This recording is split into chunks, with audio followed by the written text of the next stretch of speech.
Gisèle Halimi est née le 27 juillet 1927 dans le quartier populaire de la Goulette, près de Tunis. Son enfance, plus particulièrement, apparaissait complexe du fait de son genre. Elle, en tant que fille, mais aussi par rapport au fait que son père, il avait eu du mal à annoncer sa naissance à ses amis. Elle était aussi issue d'une famille conservatrice et par rapport à cela, elle n'avait pas forcément eu l'opportunité de recevoir d'instruction religieuse. Quoique, son environnement et les circonstances auxquelles elle n'ait pu échapper n'ont fait que la forger. On voit bien sa carrière d'avocate, aussi son inlassable combat pour le féminisme et enfin son image en tant que femme politique franco-tunisienne. Sa carrière d'avocate, dans un premier temps, a débuté lorsqu'elle intégrait le bureau de Tunis en 1949.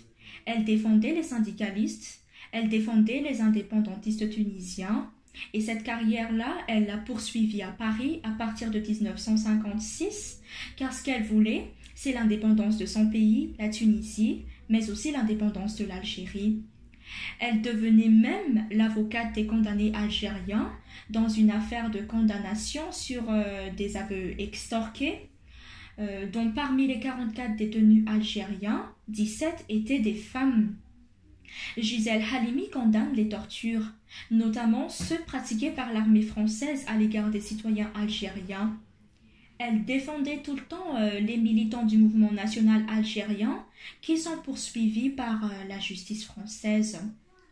Dans un deuxième temps, elle a été reconnue pour sa carrière en tant que vraie militante féministe.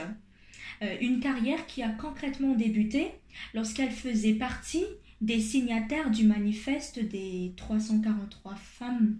C'est quoi le manifeste des 343 femmes ? C'est une pétition française qui a paru le 5 avril 1971 dans le numéro 334 du magazine Le Nouvel Observateur.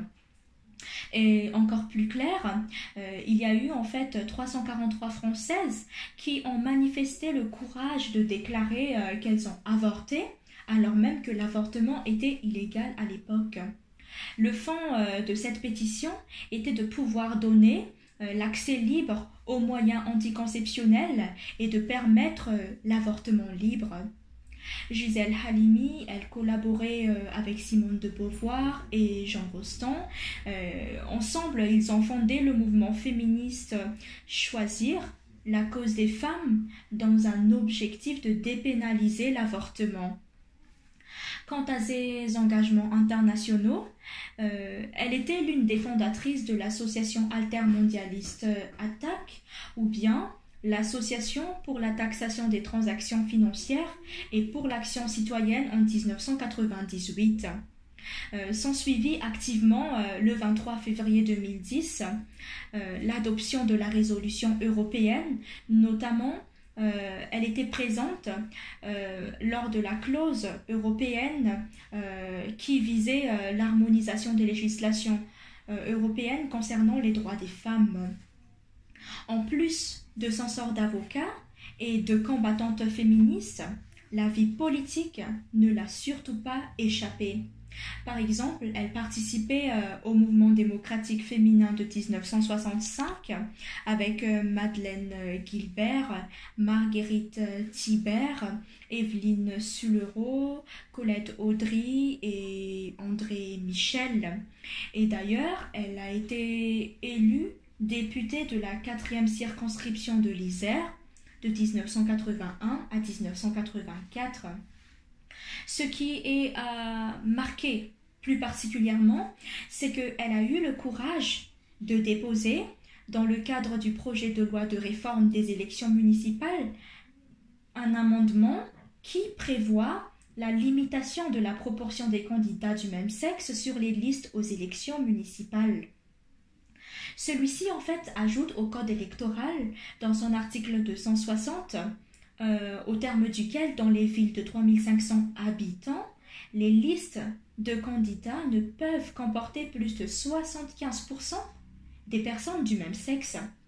Et encore est-il qu'en 1999, on parle de la loi qui favorise l'égal accès des femmes et des hommes aux fonctions des mandats.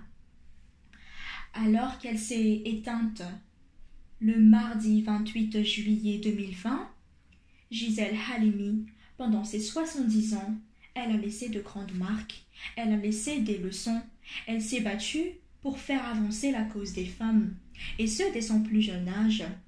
Avec la grève de la faim, elle a remis en cause ses obligations de fille.